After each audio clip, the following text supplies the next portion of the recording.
Hörmətli izləyicilər, kanala abunə olub like etməyi unutmayın. Günün xəbərləri təqdim edir.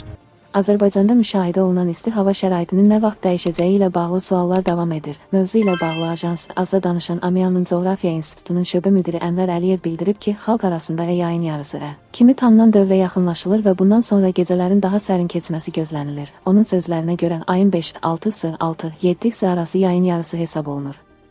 El arasında buna quyruq donduğa deyirlər.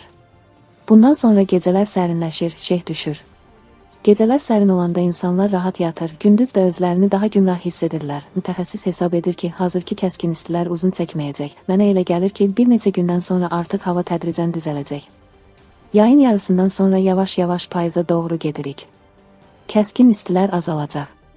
Ənvər Əliyev son illər geniş müzakirə olunan iqlim dəyişikliyi məsələsinə də münasibət bildirib.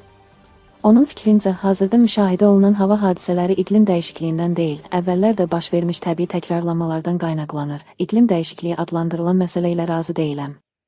Belə yağıntılar, daşqınlar əvvəllər də olub. Yaşlı insanlar 1957-ci, 1964-cü illərdə də oxşar hadisələrin baş verdiyini xatırlayırlar. Bunlar təkrarlanan təbiət hadisələridir. Sonda Əliyev vətəndaşlara narahat olmamağı tövsiyə edib. Mənə elə gəlir ki, yavaş-yavaş artıq sərinliyə doğru gedirik. Hər şey yaxşı olacaq, narahat olmağa dəyməz.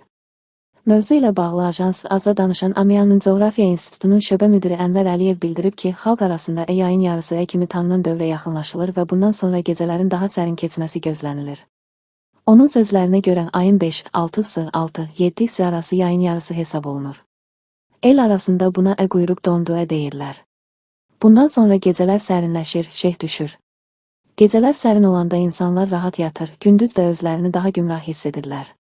Mütəxəssis hesab edir ki, hazırki kəskin istilər uzun çəkməyəcək. Mənə elə gəlir ki, bir neçə gündən sonra artıq hava tədricən düzələcək.